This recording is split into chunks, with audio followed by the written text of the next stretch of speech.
Welcome to LSS tutorial. Kolkata বিশ্ববিদ্যালয়ের ইতিহাস অনার্সের সকল স্টুডেন্টদেরকে এলএসএস টিউটোরিয়াল চ্যানেলে ওয়েলকাম জানাই। তোমাদের আজকের ভিডিওটা সিক্স সেমিস্টারের স্টুডেন্টদের জন্য। তোমাদের সিক্স সেমিস্টারে যে CC13-এর পেপারটি রয়েছে, সেই পেপারের একটি গুরুত্বপূর্ণ 10 মার্কসের অ্যান্সার ভিডিওর মাধ্যমে শেয়ার করে দেবো।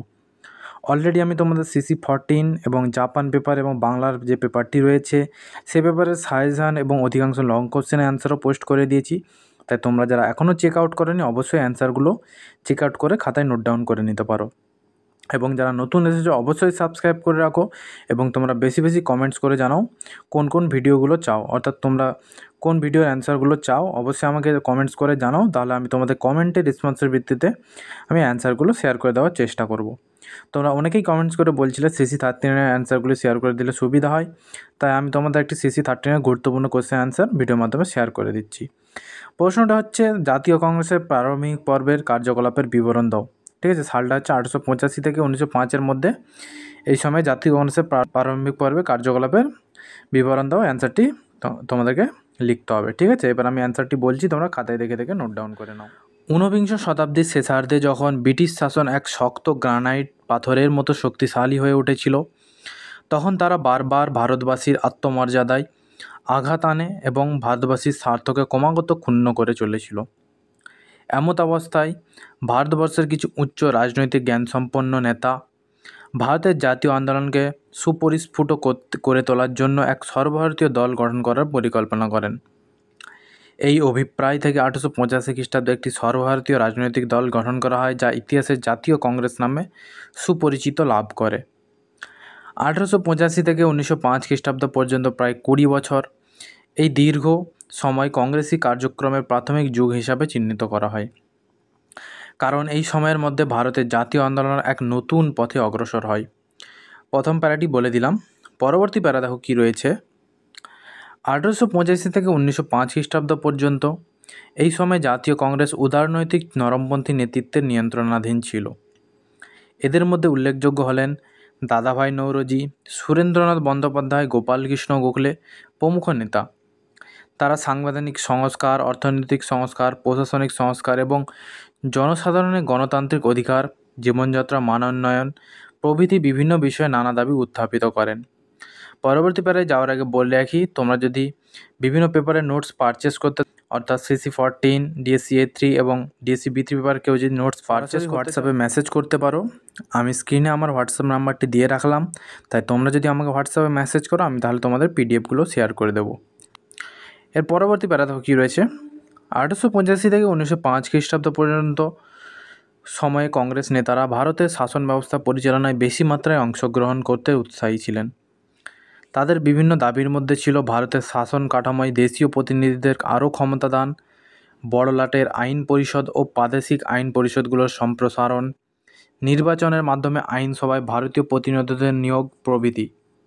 1905 সালে গোপালকৃষ্ণ গোখলে ও দাদাভাই নৌরোজি সরাসরিভাবে কানাডা ও অস্ট্রেলিয়ার ধাঁচে স্বায়ত্তশাসনের অধিকার দাবি করেন, কিন্তু সেই সময় সরকার কংগ্রেসের কোনো দাবি দাওয়াই মেনে নেয়নি। রাজনৈতিক দাবি দেওয়ার পাশাপাশি জাতীয় কংগ্রেসের নেতারা অর্থনৈতিক সংস্কারেরও কথা তুলে ধরেন। তারা শুল্ক সংরক্ষণের মাধ্যমে ও সরাসরি সরকারি সাহায্যে শিল্পোন্নয়নের দাবি জানাতে থাকেন। এমনকি সাধারণ মানুষের উন্নতির জন্য করভার কমানো, প্রশাসনিক ও সামরিক ব্যয় হ্রাস, কারিগরি শিক্ষা ও শিল্পোন্নতির জন্য ব্যয় নির্ধারণ, অবাধ বাণিজ্য নীতিকে পরিত্যাগ করা প্রভৃতি বিষয়গুলি উল্লেখ করেন। এর সঙ্গে কৃষক সম্প্রদায়ের শোচনীয় অবস্থা দূর করার জন্য ভূমি রাজস্বের হার হ্রাস, কৃষি ব্যাংক ও সেচ ব্যবস্থার সম্প্রসারণ প্রভৃতি দাবিও জানানো হয়। দাদাভাই নৌরোজি তার poverty and un-British rule in India গ্রন্থে বিভিন্ন ভারতীয় অর্থনীতির বিভিন্ন দিক নিয়ে আলোচনা করেছিলেন। পরবর্তী প্যারায় যাওয়ার আগে বলে রাখি, তোমাদের 10 মার্কসের অ্যান্সার মোটামুটি 500 ওয়ার্ডের মধ্যে কমপ্লিট করতে বলা হয়। আমি কিন্তু তোমাদের যথার্থ শব্দের মধ্যে অ্যান্সারগুলি তোমাদের মধ্যে শেয়ার করে দেওয়ার চেষ্টা করি, তা তোমরা তোমাদের সুবিধা অনুযায়ী অবশ্যই খাতায় নোট ডাউন করে পড়ে নিতে পারো। ঠিক আছে, আমি অনেক সময় কোশ্চেন অ্যান্সারগুলি একটু বড় হিসেবে শেয়ার করি, যাতে তোমরা এক্সামের খাতায় পরিপূর্ণ অ্যান্সারটি লিখে আসতে পারো। তাই তোমরা অবশ্যই তোমাদের সুবিধা অনুযায়ী খাতায় নোট ডাউন করে অ্যান্সারটিকে সাজিয়ে নিতে পারো। ঠিক আছে, তারপর দেখো, প্রশাসনিক সংস্কারের ক্ষেত্রে জাতীয় কংগ্রেস সরকারের গুরুত্বপূর্ণ পদে বেশি সংখ্যক ভারতীয়দের নিয়োগ করার প্রস্তাব গ্রহণ করে।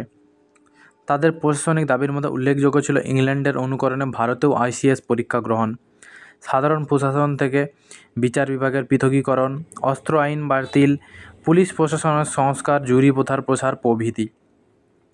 এছাড়াও তারা সারা ভারতে চিরস্থায়ী ব্যবস্থার সম্প্রসারণ, আয়কর ও লবণ আইনের বোঝা কমানোর দাবি করেন। কিন্তু এক্ষেত্রেও সরকারের মনোভাব ছিল সম্পূর্ণ নেতিবাচক। কেন্দ্রীয় ও প্রাদেশিক অধিবেশনে কংগ্রেস নেতৃবৃন্দ নানা সাংবিধানিক প্রস্তাব গ্রহণ করেন।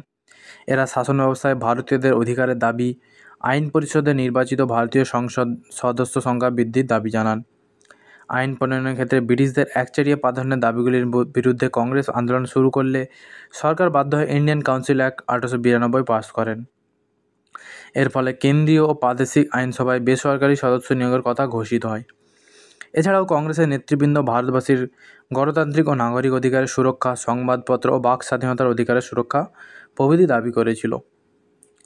সাধারণভাবে প্রথম 20 বছরের কংগ্রেসি আন্দোলন তেমনভাবে সাফল্য লাভ করতে পারেনি। এর জন্যই তাদের সাংগঠনিক দুর্বলতা ও ব্রিটিশ সরকারের অনমনীয় মনোভাবকেই দায়ী বলে মনে করা হয়। সূচনা পর্বে নেতা সংগ্রামী মনোভাবের চেয়ে আবেদন নিবেদন নীতিতে বেশি বিশ্বাস ছিল। সাংগঠনিক সীমাবদ্ধতা সত্ত্বেও তাদের প্রচেষ্টা পরবর্তীকালে জাতীয় আন্দোলনের ভিত তৈরি করেছিল। নিজেদের কার্যাবলীর মূল্যায়ন করতে গিয়ে গোপালকৃষ্ণ গোখলে সচেতন উক্তি ছিল, আমাদের ব্যর্থতার মধ্যেই ভবিষ্যতের মহান সাফল্যের শক্তি লুকিয়ে আছে। সবশেষে বিপিনচন্দ্রের ভাষায় 1885 থেকে 1905 হলো জাতীয় আন্দোলনের ভিত্তি স্থাপনের যুগ। আদি জাতীয়তাবাদীরা সেই ভিত্তি সযত্নেই স্থাপন করেছিলেন। অবশ্যই তোমরা কিন্তু এই সমস্ত গুরুত্বপূর্ণ উক্তিগুলো হাইলাইটস করবে, যাতে পরীক্ষকের দৃষ্টি সহজেই আকর্ষণ করা যায়, ঠিক আছে? যাতে সহজেই পরীক্ষক তোমাদের গুরুত্বপূর্ণ জিনিসগুলো পরীক্ষার খাতায় দেখতে পারে। তোমরা অবশ্যই সাল, বিভিন্ন গুরুত্বপূর্ণ ব্যক্তি, ঐতিহাসিক নাম হাইলাইটস করবে। তাহলে আমি তোমাদের সম্পূর্ণ অ্যান্সারটি শেয়ার করে দিলাম। তোমরা অবশ্যই খাতায় দেখে নোট ডাউন করে নাও এবং তোমরা বেশি বেশি কমেন্টস করে জানাও পরবর্তী কোন ভিডিও চাও। তোমরাও কমেন্ট করলে আমি তোমাদের কমেন্টের রেসপন্সের ভিত্তিতে অ্যান্সারগুলি শেয়ার করে দেবো। তাহলে দেখা হচ্ছে তোমাদের সাথে পরবর্তী কোনো ভিডিওতে।